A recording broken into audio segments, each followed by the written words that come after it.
Break के बाद आप सबका एक बार फिर डिस्कवरी ऑफ स्पिरिचुअल इंडिया के कार्यक्रम में स्वागत है। महाराज, हम अखाड़ों की चर्चा कर रहे थे जी हाँ, और अब हम ये आपसे जानने की चेष्टा करेंगे कि जो पूरा हिंदू धर्म है इस वक्त, जिसको हम सनातन पद्धति भी बोलते हैं, आपके हिसाब से क्या पोजीशन है आज सनातन धर्म की भारत में? आज के हिसाब से देखा जाए तो सनातन धर्म का दिन प्रतिदिन ह्रास होते जा रहा है। और इसका देखिए, हमारा सनातन धर्म आज का नहीं है, ये वैदिक है। सृष्टि के आदि में ओंकार शब्द ही उच्चारण हुआ था। उसके बाद ये हमारे जो वैदिक धर्म की रचना हुई तो कहा गया इसको सनातन, जिसका अंत ना हो, वो सनातन धर्म। पर समय समय पर इसका ह्रास होते जा रहा है। जैसे दम्भिन निजमत कल्प पर प्रकट किए बहु पंथ, आज अनेक पंथ बन चुके हैं और भ्रांतियाँ फैलाई जा रही हैं जो हमारे धर्म से विपरीत है। और शास्त्रों में कहा गया है कि महाजनोन गतः स पंथा, जिसको महापुरुषों ने, जिसको अपने शास्त्रों ने, पुराणों ने, आचार्यों ने कहा है, उसी पर चलना ही अपने कल्याणकारी है। मात पिता गुरु प्रभु के वाणी, बिना विचार करिए शुभ जानी।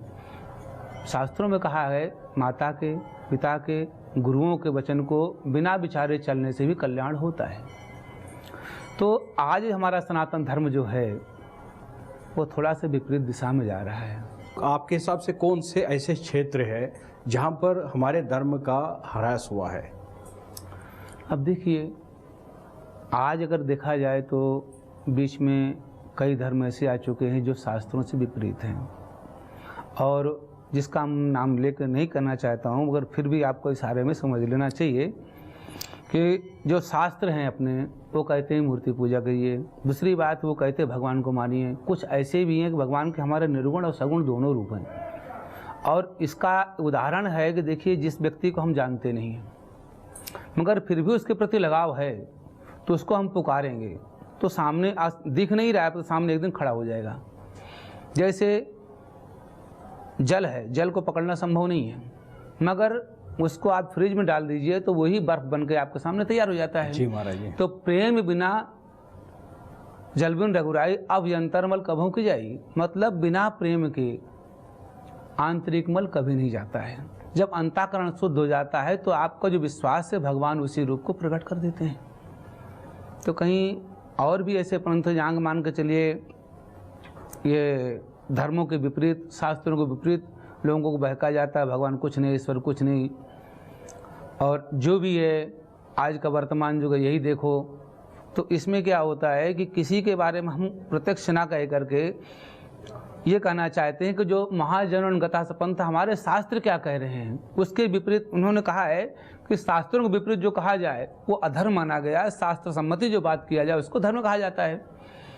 तो यहाँ तक हमारे महापुरुषों ने कुछ छोड़ा ही नहीं है। धर्माकिम शरणम गतः, भागवत में स्पष्ट कहा है कि महाराज जी, ये कलयुग जो आ रहा है इसमें इतना अत्याचार, अनाचार, दुराचार और व्यभिचार, यहाँ तक कहा गया है कि अत्याचार बढ़ते जाएंगे। आज माताएं हैं, बहनें हैं, हमारी जो भी हैं भाई, ये सबको एक ये हो रहा है कि कल के ग्रसण से सबकी बुद्धि थोड़ा विपरीत होती चली जा रही है। तो इसमें आने वाले युगों में कैसे कल्याण होगा, धर्म किसके शरण में जाएगा?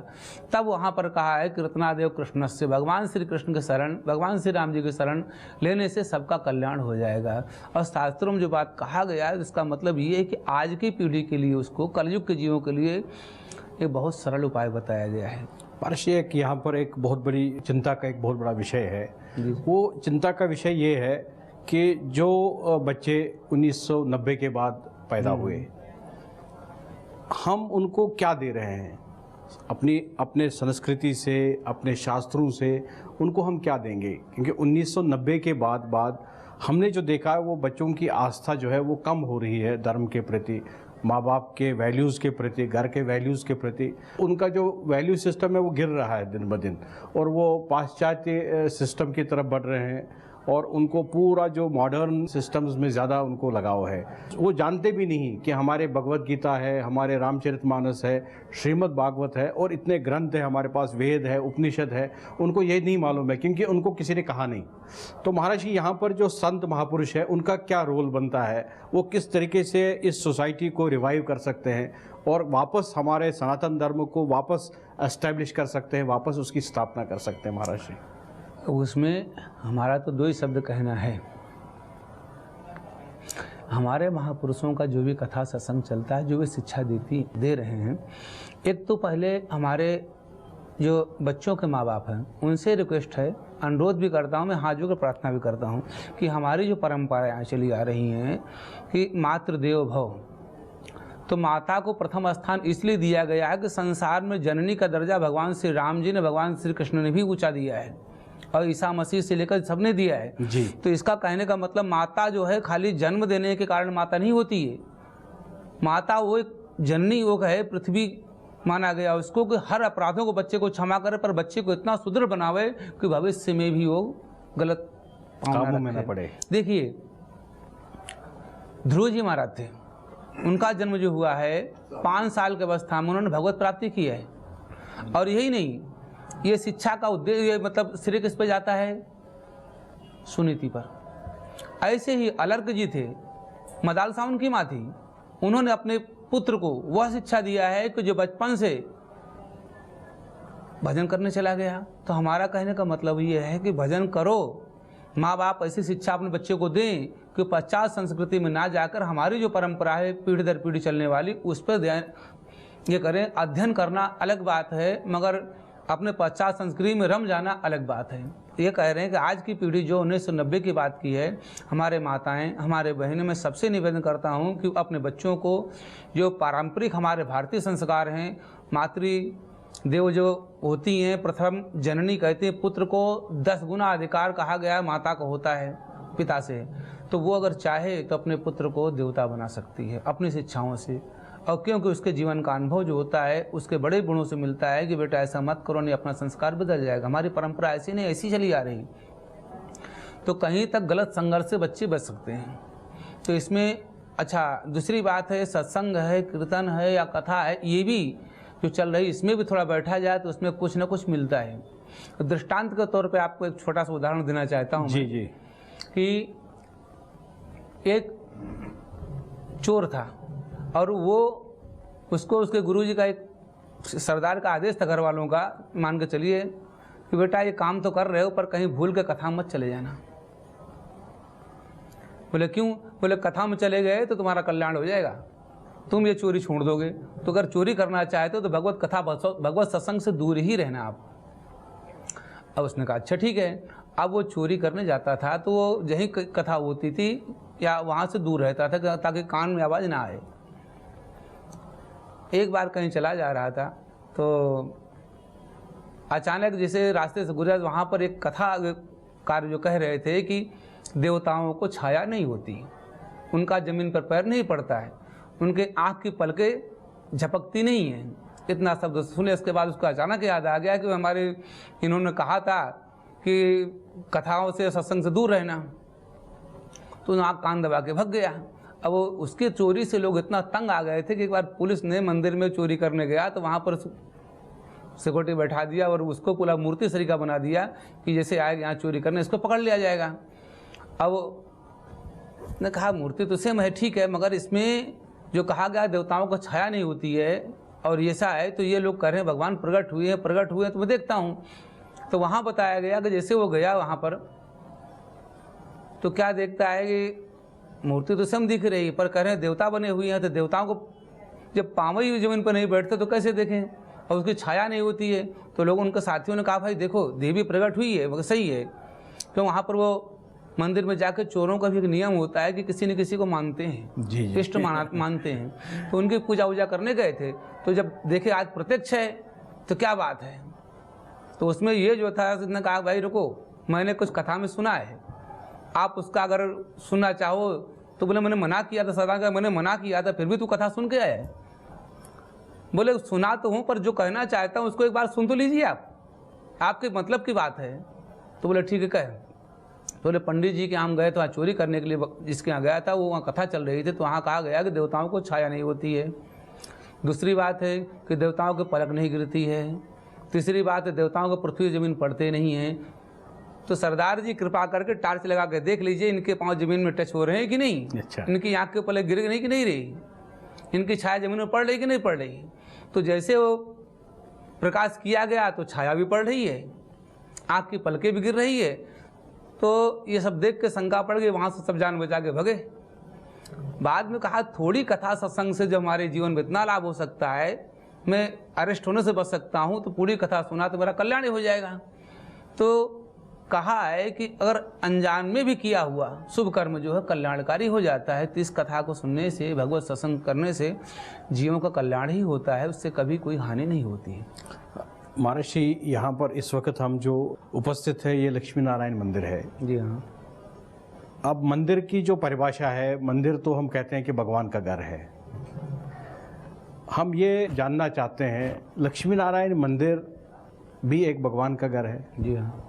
तो इस मंदिर से, इस आश्रम से जो हमारे भारतवासी है या भारत के बाहर जो हमारे श्रद्धालु रहते हैं, भारतीय नागरिक रहते हैं, उनके लिए यहाँ से आप क्या संदेश देना चाहते हैं?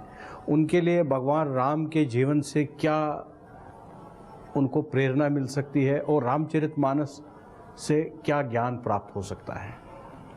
ऐसा है कि भगवान श्री राम जी एक तपा सिद्ध कहा गया, उनका जीवन तपस्या में ही गया है। भगवान श्री राम जी देखिए, हर अवतारों की अपेक्षा भगवान श्री राम जी का त्यागपूर्ण संघर्ष में जीवन रहा है। तो मैं उसी स्थान बैठा हूँ कि जहाँ भगवान श्री राम जी भी एक दिन रोए थे। माता जानकी जगत जननी वो भी यहाँ विलाप की थी। तो यहाँ कहा गया है कि हर आदमी के जीवन में संघर्ष आता है, मगर संघर्ष करने का सामना करना चाहिए, ना कि अपितु घबरा जाना चाहिए। ये लक्ष्मी नारायण भगवान का दरबार यही है कि पहले यहाँ पर देखा जाए तो कभी ऋषियों की भूमि थी, उसके बाद में रावण की सेना का यहाँ आगमन हुआ, सुपर्णखा का हुआ, यहाँ पर असुरों की भूमि हुई। पुनः भगवान ने कहा था, गीता में श्लोक भी आता है, रामचरितमानस में चौपाई भी है कि जब यदा यदा ही धर्मस्य ग्लानिर्भवति भारत अभ्युत्थानम् अधर्मस्य तदात्मानं सृजाम्यहम्। रामचरितमानस में कहा गया है, जब जब होए धर्म कै हानि, बाढ़ें असुर अधम अभिमानी, करें अनित जाय नहीं वर्णी, सीधे विप्रधेन सुर धरनी। तो उसमें कहा गया है कि तब तब प्रभु धरे विविध शरीरा, हरे कृपाने सज्जन पीरा। भगवान श्री राम जी जब भी अधर्म का, या भगवान विष्णु भगवान के अनेक अवतार हैं, 24 अवतारों में राम जी का भी है, कृष्ण का भी है, परशुराम का, वाराह का है, कच्छप का, नरसिंह का इत्यादि, जैसे 24 अवतार हैं। उसमें से राम जी का अवतार जो हुआ है वो जन कल्याण के लिए हुआ है। भगवान स्वयं परिश्रम करके, कष्ट कर करके लोगों को कहा है कि देखिए, धर्म की मर्यादा को कष्ट पड़ने पर भी घबराना नहीं चाहिए और संघर्ष का सामना करते रहना चाहिए, विजय आपके साथ में है। तो मैं आने वाले भारतवासियों से भी यही निवेदन करूंगा, अपने माताओं बहनों से भी, कि संघर्ष जो होता है थोड़े दिन के लिए होता है। जिस प्रकार दिन के बाद रात्रि उसके पीछे है, मगर रात्रि के बाद दिन उसके आगे खड़ा हुआ है। तो इसी प्रकार जीवन में संघर्ष, सुख और दुख ये आते जाते रहते हैं। भगवान लक्ष्मी नारायण भगवान भी देखा जाए तो स्वयं काल पर शयन कर रहे हैं। भगवान शेष जी को कहा गया है साक्षात कालों के काल। भगवान शेष नारायण जो है पृथ्वी को अपने सिर पर रखते हैं, महाप्रलय में वही विनाश भी करते हैं अपने विषाग्नि से। तो उस पर भगवान शयन कर रहे हैं। उस पर भगवान शंकर जी का देखा जाए तो स्वयं शेषनाग धारण किए हुए हैं गले में, और कालकूट यहाँ पर है। तो ये कहा गया है कि काल को देखते हुए आज हम हैं, कल नहीं रहेंगे, मगर इसका मतलब ये नहीं कि हमारा शरीर जाने के बाद आत्मा नहीं रहेगी। जिसका जन्म उसका मृत्यु है, पर जो कर्म किया जाता है वो एक दिन उसका अंत होगा, अंत होता है। अच्छा करेंगे तो मुझे अच्छा फल मिलेगा, और बुरा करेंगे तो बुरा फल मिलेगा। तो इसलिए अपने भविष्य को जहाँ तक हो उज्ज्वल करें, और धर्म की मर्यादा पर चलने के लिए यदि प्राण की आहुति देना पड़े तो पीछे नहीं हटना चाहिए। जी महाराज जी, बहुत बहुत धन्यवाद आपका। बहुत अच्छा लगा, हमें भी ज्ञान प्राप्त हुआ, हमारे दर्शकों को भी ज्ञान प्राप्त हुआ। महाराज जी ने हम सबके लिए यहाँ सिंहस्थ महाकुंभ से एक संदेश दिया है कि आपके जीवन में बहुत सारे संकट आ सकते हैं, लेकिन आपको घबराना नहीं है। भगवान राम से प्रेरणा लेनी है, लड़ते रहना है, एक न दिन आपको विजय प्राप्त होगी। यहाँ पर हम एक छोटे से ब्रेक के लिए फिर रुक रहे हैं। ब्रेक के बाद हम डिस्कवरी ऑफ स्पिरिचुअल इंडिया के कार्यक्रम में हमारे अगले संत हमारे साथ जुड़ चुके हैं, उनके साथ हम चर्चा करेंगे।